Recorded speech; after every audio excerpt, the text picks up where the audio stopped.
Welcome to Access Utah. I'm Tom Williams. Martha Barnette has spent 2 decades as co-host of A Way with Words, lauded by Mary Norris in The New Yorker as a virtual treasure house and car talk for Lexiphiles. Over the time, she's developed a keen sense of what fascinates people about language. They're curious about etymology, revel in slang, they're surprised by regional vocabulary and celebrate linguistic diversity. Idioms both puzzle and delight word lovers, and they're eager to share family neologisms and that weird phrase that Grandma always used to say. In her book, Friends with Words, Barnette weaves together all these strands in an entertaining exploration of language. And Friends with Words also tells Barnette's story from her Appalachian roots through her study of ancient Greek and on to the making of a beloved and enduring show. So, Martha Barnette, thanks for joining us today. Thanks for having me. It's great to be here, Tom. Of course, public radio listeners hear your program all over the country every week. Great to have this book, your fourth book, I think. One, two, three, fourth book on word origins. On yes. word origins, okay, yeah, other books as well. So I want to start with your story, including very timely in these times.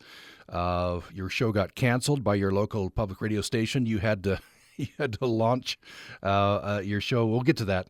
But where did you grow up? I grew up in Kentucky. My father was a professor at the Baptist Seminary in Louisville there, and my parents met there. She was his student, actually.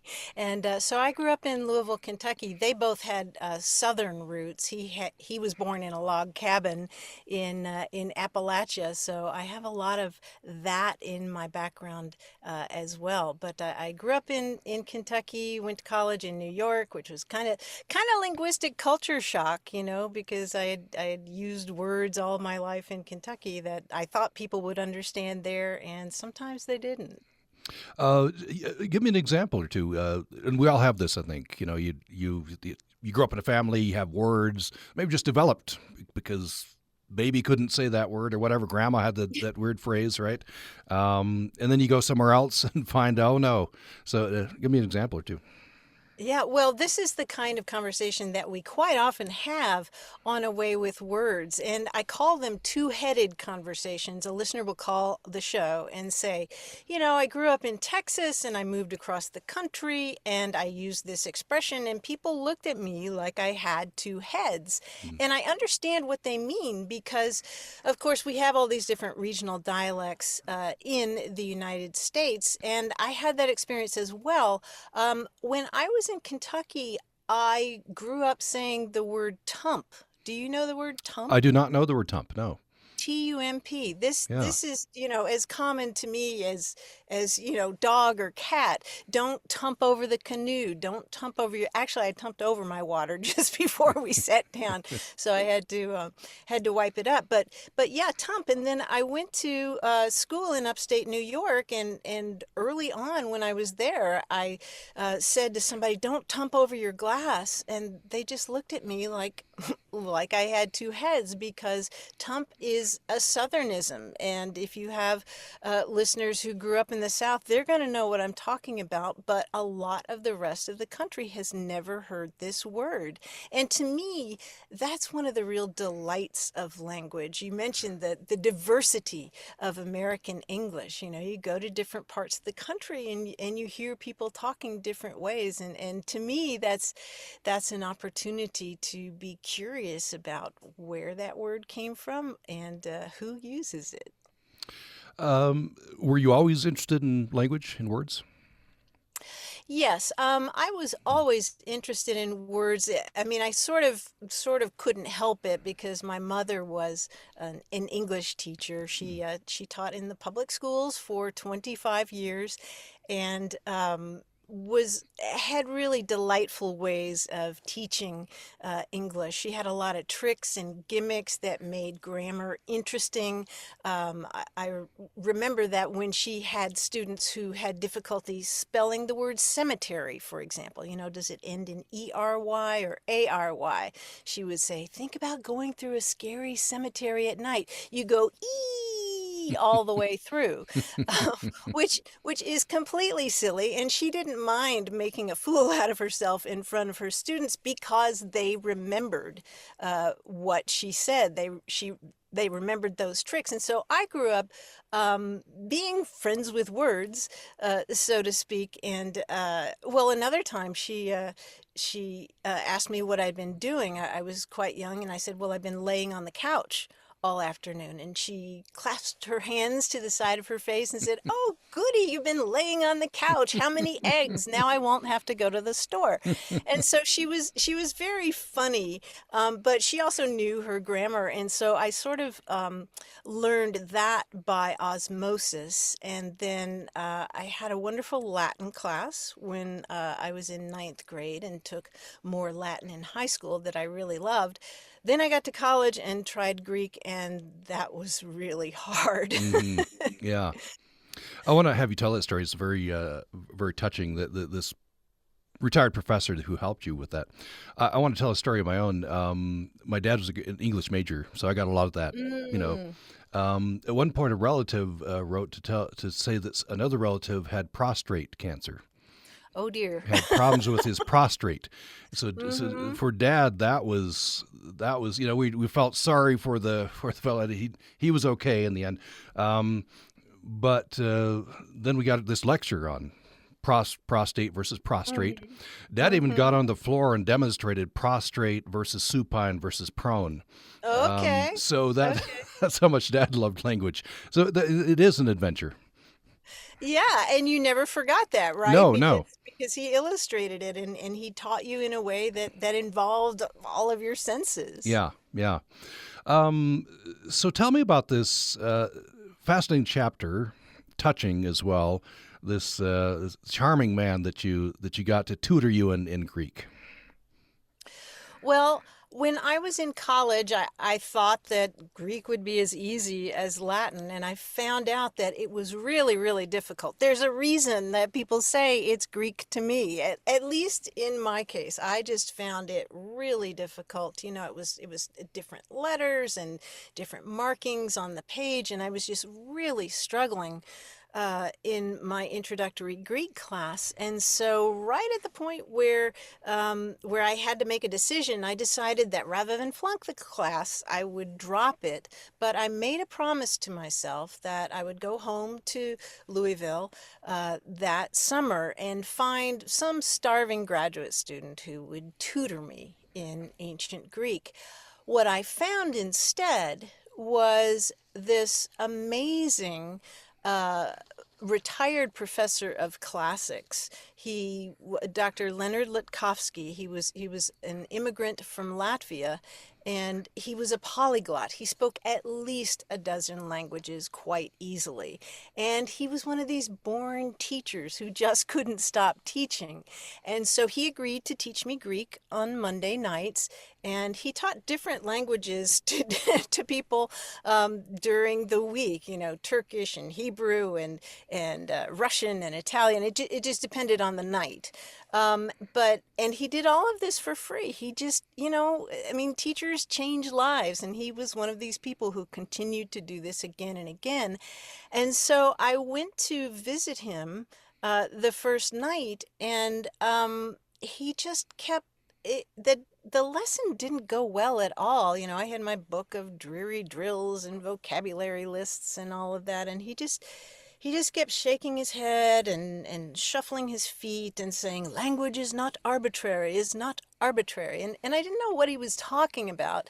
And I left that night quite disappointed.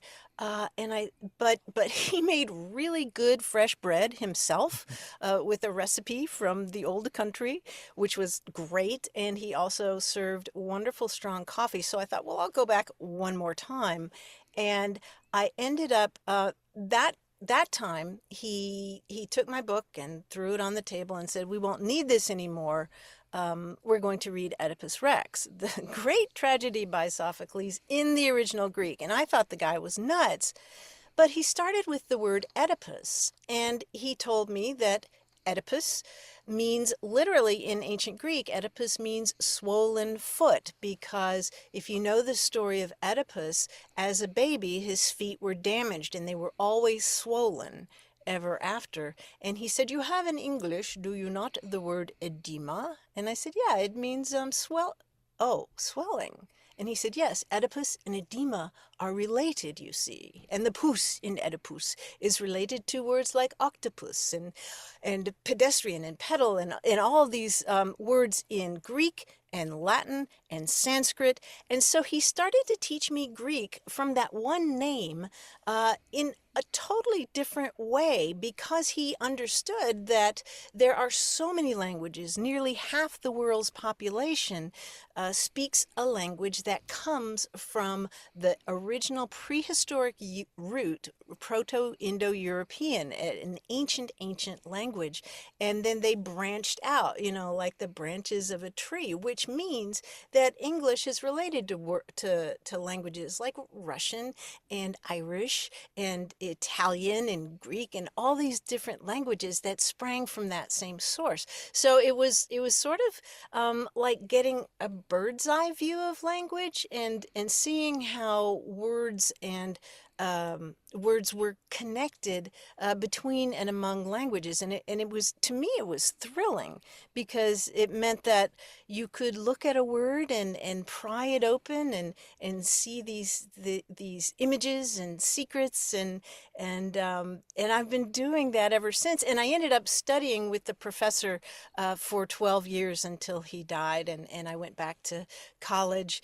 In the meantime, I would see him when I came back in the summers and for the winter holidays, and then when I lived in Louisville again, I studied with him again. But I took every Greek course I could, and went on and did graduate work in ancient Greek, and it really was life-changing. It was one of those experiences where, you have a situation and you think, "Oh my gosh, this is a failure, this is terrible, it's never going to get better." And it turned out to be one of the best things that ever happened to me.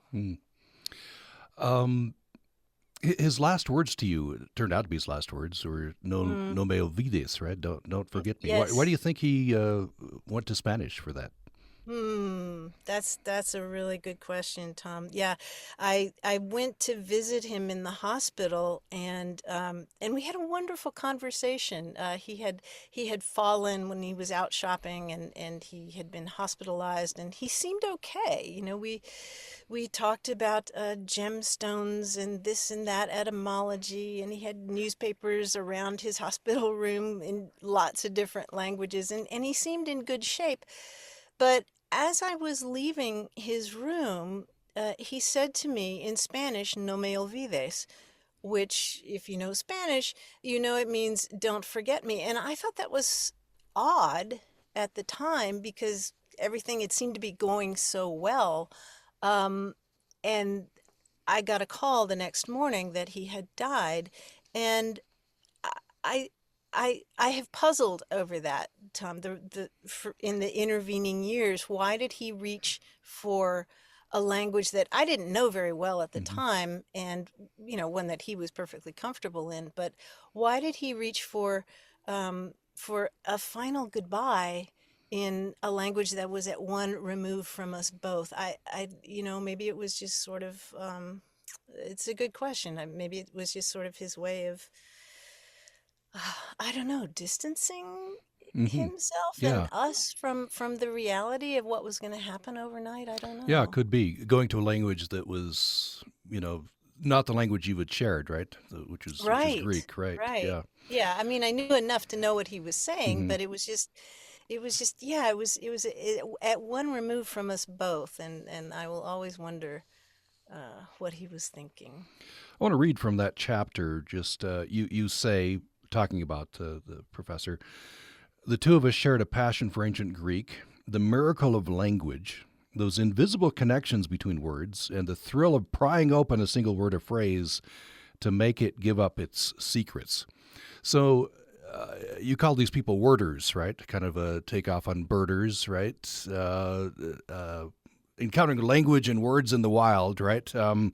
What is it about worders, yourself included, right? Myself included, that that fascinates them so, do you think? Well, yeah, I started bird watching in the last year, and I was struck by the fact that people who do bird watching call themselves birders, and I was thinking, well, I think word nerds like me and like you, we're worders. We love to observe words in the wild and just luxuriate in them for the fascination, whether it's a word that's beautiful or has a really interesting history, or a word that's puzzling, one you've never heard before. I love when somebody shows me a new word that I've never heard of before, or a new dialectal term that I've never heard anybody use. There's a delight in knowing that these words kind of have lives of their own, and yeah, that we take them for granted, and the fact is that with little more than a mouthful of air, I can make you sort of understand what I'm saying.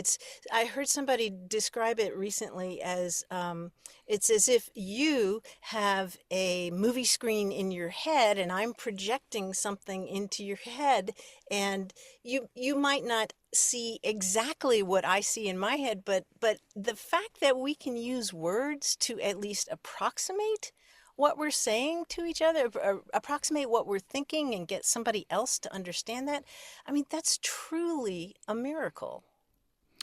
By the way, just I'll bring this in right now because it popped in my brain. On the show, you develop new words right along with your listeners. Mm. One of my favorites that you mentioned is melancholy or sadness that your favorite restaurant is closing. What I think a listener came up with something for that particular phenomenon.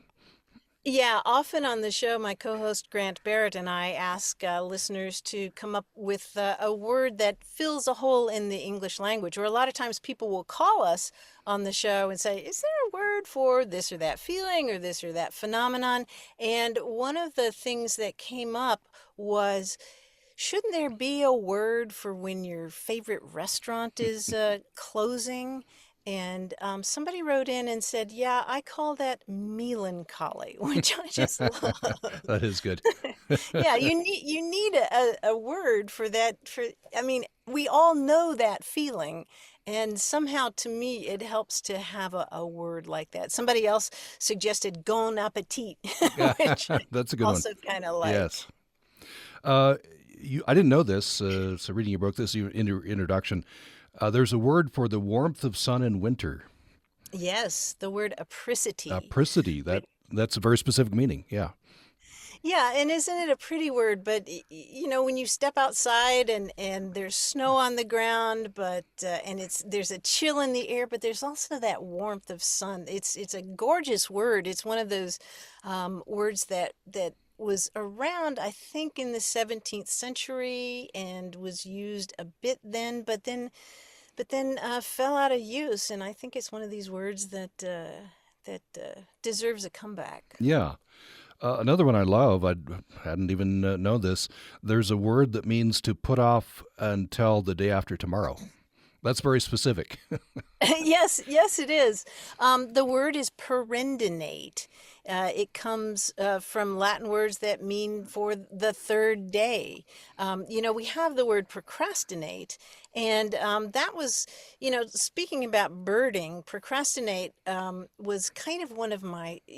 In birding, you talk about your spark bird, the bird that really sets you on the path of birding because you saw this one extraordinary bird and you just couldn't get enough, and it becomes addictive. And for me, procrastinate was a bit of a spark word for me because when I was in ninth grade Latin class, I learned that the word for tomorrow is cross, C-R-A-S. And I thought, cross, does that have anything to do with procrastinate? And so I went running to the dictionary, and holy cow, procrastinate comes from Latin words that mean for tomorrow, to put off until tomorrow. And I was quite pleased to learn just a few years ago that perendinate means to put off until the day after tomorrow. I don't know how often you would use that, Hmm. but it's nice to know it exists, right? Well, yeah, and now that I know it, I'll be using it. That's it seems like put off till tomorrow. It's better if you're going to put it off. Better to put it off till the day after tomorrow, right? Right, Yeah, right. Sorry, boss. yeah, Yeah. yeah. uh, we're due for a break, but just before we go to break, I was thinking about. You had experience in translation, right? Learning Greek and Mhm. this whole process of translating. Your experience with your beloved professor. Um, and it's interesting that kind of highlights one aspect of language, which is it's very much tied to culture, oftentimes. And I'm thinking about one of my favorite words. It's Portuguese, saudade. Oh, Um, saudade. saudade, which is what longing, melancholy, nostalgia. But my Brazilian friends tell me, yeah, it's that, but it's a lot of stuff that you, as an English speaker, can't even you, you can't approximate it. I guess you Mm-hmm. have to kind of be Brazilian or Portuguese to understand the full meaning. Yeah, tudo bem. Yeah. Yeah, saudade has a lot of layers to it that I just don't think we have with words like nostalgia. Although, if you know the Greek roots of nostalgia, it's kind of cool because nostos means return. You read that a lot in the Odyssey, of course, because Odysseus is trying to return to Ithaca. But the cool part about nostalgia to me is the last part of it, which literally means pain. Algia, it's like analgesic, which is something that you take to relieve yourself from pain. Nostalgia is like the pain of wanting to return. But yeah, I have Brazilian friends as well who will talk about saudade, meaning just it's I don't really know how to articulate it, but it's got all these layers that I just am not aware of a single English word having. Yeah, and there are probably English words, similar, Hmm. similarly maybe opaque to or hard to pick up for non-English speakers, right? I can't think of Right. one right now, but I guess maybe because I'm immersed in English. But Well, a lot of idioms certainly. Do you want to hang out or let's listen up? Like why up? Yeah, we have a lot of words and phrases like that. yeah, idioms are fun and frustrating, Yeah. right? If you're trying to learn a language because you know the words. For example, in Yeah. in Spanish, many Spanish cultures, you don't have a headache, your hair hurts, right?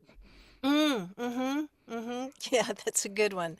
Yeah, your hair hurts, and I'm trying to think of. Well, I mean, there are just so many English idioms that really don't make sense. I mean, what does it mean to kick the bucket? Right, right. Yeah, we often get calls on a way with words from speakers of English as a second or third or fourth language, and sometimes they're just mystified by this idiom or that, and it's a great opportunity for us to step back and think, yeah, that is really weird. Why do we say that? Let's take a break. We were talking with Martha Barnette. She is co-host of Away with Words, heard all over the country, and on podcast form, I think, as Yes, well. Yeah. podcast as well. And you can go to our website, waywardradio.org, and listen to hundreds of past All episodes. right. Waywardradio.org or com ORG. or org. Okay. The new book we're talking about is Friends with Words. We'll have more following this break. Thanks for listening to Access Utah. I'm Tom Williams. Our guest is Martha Barnette, who spent 2 decades as co-host of Away with Words. Lauded by Mary Norris of New Yorker as a virtual treasure house and car talk for Lexiphiles. She's out with a new book called Friends with Words. I want to ask you about that. I guess you take it a badge of honor that your car talk for Lexiphiles? Yes, as a matter of fact, I mean, I loved car talk and I know so many people do. And the fact is that years ago, the previous producer of Away with Words, Mary Garbisi, when they were first starting this show at KPBS back in 1998, she actually went to Boston to WBUR and shadowed the Car Talk guys for a week to learn how they put the show together. So yes, we have we have a bit of Car Talk DNA in our veins, and I'm perfectly happy to be talking about the show in terms of car talk. I don't think I ever learned to fix my car from Yeah, car talk, but, right, right. but I sure Yeah, enjoyed the conversations. yeah. It was much more about the brothers, right? Yes, About yes, their and the their callers. their Yeah, relationship and the callers. Yeah. yeah, More about life than cars. yeah, yeah, That's exactly. what's your show. I think language gets us into life, right? So yeah. Absolutely. Yeah. Um, I want to talk about your journey from, I guess, maybe starting with your mother. She was an English teacher, right? So maybe you started out as a prescriptionist in terms Yeah. of grammar, and then you've become much more of an observational grammarian. Tell me about that. Mm-hmm. Yes, my mother was very much a prescriptivist, which meant that she uh, revered these rules of grammar, many of which are very useful. I mean, you have to understand grammar in order to write well, I think. But there's some rules of grammar that were instituted by 17th and 18th century grammarians who were just kind of these self-appointed language authorities who decided, for example, that you mustn't end a sentence with a preposition. Well, I like to say that's nonsense up with which I will not put, because what these guys were trying to do was prescribe a way of speaking and writing that conformed more with Latin grammar. And you don't end sentences in Latin with prepositions, but it's perfectly normal to do it in English. So that was a rule that I had to discard the more I learned about language. Another one is splitting an infinitive. That was a big no-no when I was growing up, and when William Shatner would talk about to boldly go where no man has gone before, I would bristle, and my mother would actually go to the chalkboard. We had chalkboards back then, black slate, and she would go to the chalkboard and say, "This is what that sounds like to me." And she would take her fingernails and put them up on the chalkboard and drag them all Mm. the way down. And she would say, "That's just painful for me to hear anybody split an infinitive." But the truth is that this was one of these arbitrary rules that these prescriptivists came up with, prescribing how to speak and write. And the fact is that again, if you go back to Latin, an infinitive is a single word. There's no way that you can split it. And in fact, in Old English, the infinitives are single words. You can't split them. So it was just a silly, arbitrary rule again that people got their knuckles rapped for. And see, I Mm. just ended the sentence with a preposition for which people got their knuckles rapped. Yeah, there. So I have learned over the years, over the 20 years I've been doing the show now, to relax a little bit and be more of a descriptivist, which is what the vast majority of linguists are now. They just describe language. They're like birders. They're worders who look at language and describe it. And the same is true for dictionaries as well. People have thought that the dictionary tells you how you should speak and write, but the fact is that they're just trying to keep up with us. They're just recording what people say. And if enough people start saying a certain word, then you have to include it in the dictionary. It's a record, a reflection of how we talk. People will use language how they will, right? It's a living thing, right? So you can't prescribe it. I'm thinking about the French Academy that I don't know if they still Hmm. try to prescribe their way, Oh yeah, frown on a skyscraper and the like, but right. you can't stop it, right? You certainly can't stop language going where it's going to go. Yeah, absolutely. I mean, it's an organic thing. It's an organism. I mean, think about English itself, or the first line of Beowulf, "What we got than yard dogum theud kunige thrum je frunen." I mean, that that does not sound like modern English, and English has gone through a process of change and will continue to. I mean, we see that all around us right now, right? I want to get into talking about how you developed the radio program. Hmm. Again, Away with Words on many public radio stations on podcast form as well. So I just want to read this. I was terrified of public speaking. If you told me I would someday co host a public radio show and podcast reaching hundreds of thousands of listeners, speak to hundreds more at a time in shows before a live audience, I would have told you that's preposterous. Then I guess the worder that you are, you go on to talk about the word preposterous. That's where I want to have you start. Tell me about the word preposterous before we get into the story. Okay, preposterous is a great word because again, it goes back to Latin, and if you break it down, you see pre and post, which come from Latin words that mean before and after. So something that's preposterous is literally backwards, and it's just ridiculous. It's the cart before the horse. So you worked. We'll skip a little bit here. You worked for some newspapers, right? Hmm. Hmm. Um, and then I guess you for this part of the story, you end up in San Diego, I think, right? Yes. Yes, I worked for the Louisville Times and the Courier Journal in Kentucky back in the day, and then I I was having sort of a push pull, a love hate relationship with academia. I kind of wanted to be a Greek professor, but I also really loved journalism. So, how was I going to marry the two? And I ended up supporting my etymological habit by doing a lot of freelancing for magazines. And while I was studying ancient Greek at the University of Kentucky, and I was also trying to put kind of a net over the kinds of things that Professor Litkowski had taught me about language. And I ended up writing one book about the origins of flower names.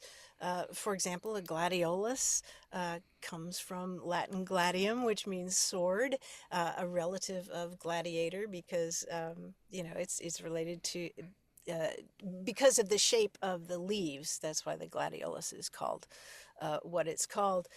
So anyway, I was writing one book about called The Garden of Words about flower names. I did another book about food names, another book about animals that are tucked into the language in places you might not imagine, like the name Melissa in ancient Greek means honeybee, and Deborah means honeybee in Hebrew.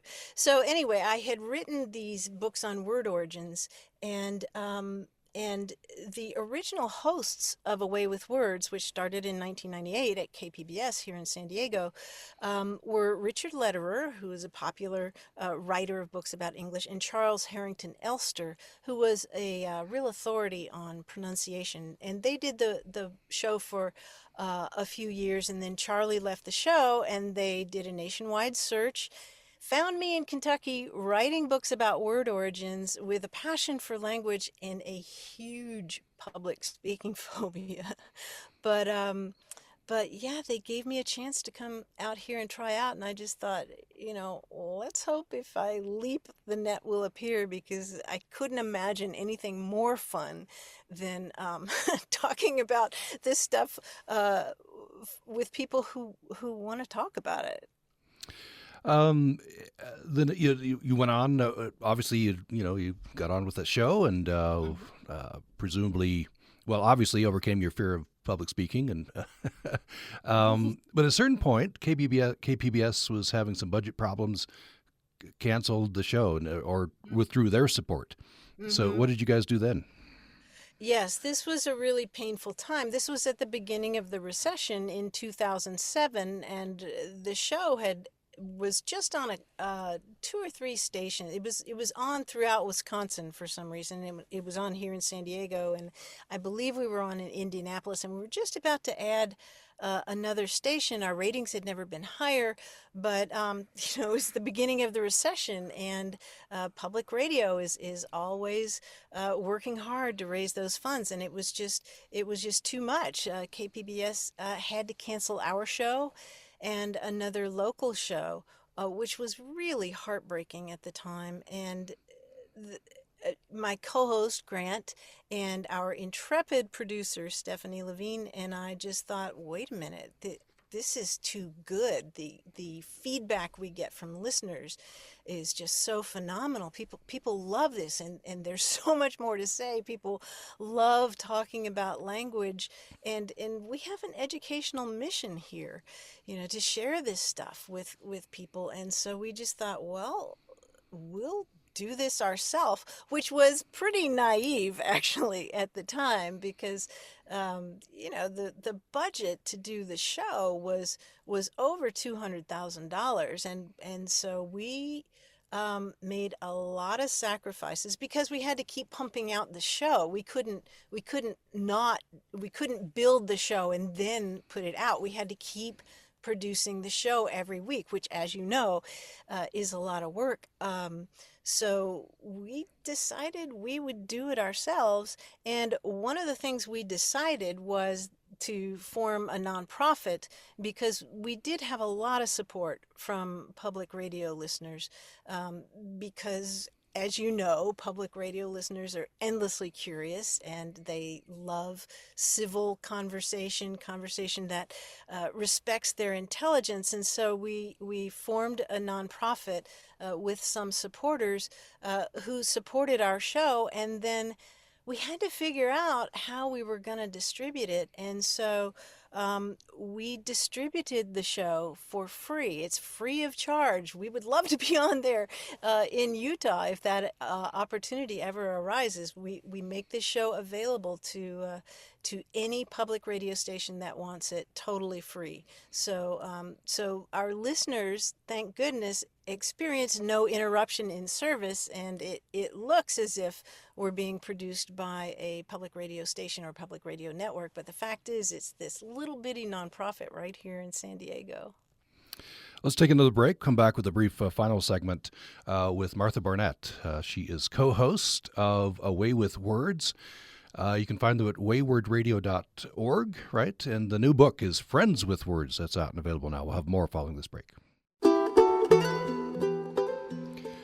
You're listening to Access Utah. I'm Tom Williams. I'm talking with Martha Barnette. She is co-host of Away with Words, heard across the country as a radio program and podcast. You can find them at waywordradio.org. She's out with a new book, Friends with Words. Fascinating book. It's out and available now. So throughout the book, Martha Barnette, you have some regional vocabulary, or some regional, call them trips, I guess, road trips. Of course, I went to the Mountain West and looked up Utah. You highlight "oh my heck," which is certainly used, euphemisms for swear words, right? Religious influence there, but and also feel and fill, right? One thing I notice a lot is salesmen on the radio talk about a sell. They have a sell. Come on down because I have a sell. So that particular vowel, transliteration, transformation. You have a story, I guess, about. Yeah, there's a great story that involves Utah and what linguists call the fill-feel merger, which is linguists get very, very excited about these vowel mergers where sail sounds like sell, as you suggested, and jail sounds like gel. But there's a great story that occurred in Salt Lake City in 2008 at a place called Cafe Trio there. And a would-be robber walked into the cafe and held out a bag to the cashier there and said, "Feel the bag." And the cashier misunderstood it and reached up and felt the bag because of that vowel merger. Hmm. And the robber got so flustered that he fled. And and actually, I was in Salt Lake City a few years ago to give a speech. Beautiful city, by the way. I'd never been there, and I really loved it. And I went by Cafe Trio and talked to one of the surfers about that story because it's such a great example of the Phil Feel merger. And I highly recommend their tomato soup if Cafe Trio is still around. Yes, yeah, for sure. Also, there's the we're going to eat park in the pork, that kind of thing. Mm-hmm. Mm-hmm. Were you barn in the born, that kind of thing? Right, right. Were you barn in the born? And I was going to ask you about culinary water. Number one, if that's the way it's pronounced, and if people still say it, because I had never heard this term before, but I gather that's a Utah term, huh? Yeah, I never hear potable. That's how the rest of the country says it, I guess. It's culinary. Hmm. It's always culinary. Culinary, and not Yeah. culinary, but Yeah. culinary. Okay. Culinary usually, yeah, culinary a little bit, culinary, including an official. The water authorities will say culinary water, right? Oh, they will. Yeah, Oh, that's fascinating. Yeah, I had read that in print and I had never heard it, so I didn't know how it was pronounced. So I wanted to make sure to ask you. that's one of those I was unaware that the rest of the country was different. I guess the rest of the country is different from Utah Yeah. in that respect. Yeah. Yeah. Um, I wanted you in your chapter on word origins. You say you're often asked what's your favorite word. I guess that would be an obvious question. Mm. So, what do you? Well, I guess it's whatever word you've encountered latest, but you do have an answer you give people. Yeah, I do. I really like the word mellifluous, which describes the sound of a beautiful voice or a lovely melody, something like that. It's a delicious word to say, I think, to roll around on your tongue. But I'm also, of course, looking at the Latin tucked inside that word because it literally means flowing with honey. And those of you who know Spanish can see the mel being related to miel in Spanish, and the fluus, being related to words like fluid and fluent. And so a mellifluous voice, for example, is one that in its most original sense meant flowing with honey. There are all of these wonderful word pictures that are tucked inside of so many words, and that's one of the things that we love on A Way with Words is teasing those out. I want to read from that chapter. I'll just read this. Mellifluous is a great example of what Ralph Waldo Emerson meant when he said, "The etymologist finds the deadest word to have once been a brilliant picture. Language is fossil poetry." Then you go on to say, Thomas Carlyle said, "The coldest word was once a glowing new metaphor." That's beautiful. Thank you. Even a word that's Mm-hmm. kind of has lost part of its meaning over time, or if you go back and look at the Yes. origins, it glows anew. Yes. Yes, those are both wonderful quotations. I love that. And the book actually has an epigraph on the first page, if I can remember it. Words may be made to disgorge the past, as coal and wine, when we kindle or drink them, yield up their bottled sunshine. I mean, what could be more beautiful? I mean, I talk about how delicious it is to have all these feelings tucked inside a single word, like saudade, for example. But also just, I mean, there's that feeling you get when somebody puts into words something that you've felt, but never been quite able to articulate. So I think those are three great quotations about language. We'll just have about a minute left. I want to ask you what do you hope people, very short answer. What do you hope people get from the book and the radio show? Um, well, two things. Certainly the joy of language, which we've been talking about for this hour. There's a lot about language in the book. The book is also loaded with memoir, and I think that the takeaway from that is that the end of the story is never the end of the story. You know, I had that failure of studying ancient Greek, and it turned out to, that failure turned out to be one of the best things that ever happened to me. I had a terrible fear of public speaking, and obviously I can do it now. And so those are a couple of the lessons that I hope come across in the book. That there's always another chapter. And I guess for the radio show, I would just invite people to call the show or email us at words@waywardradio.org and call us with your questions, email us with your questions. We'd love to continue talking about language. There's just still so much to say even after 20 years.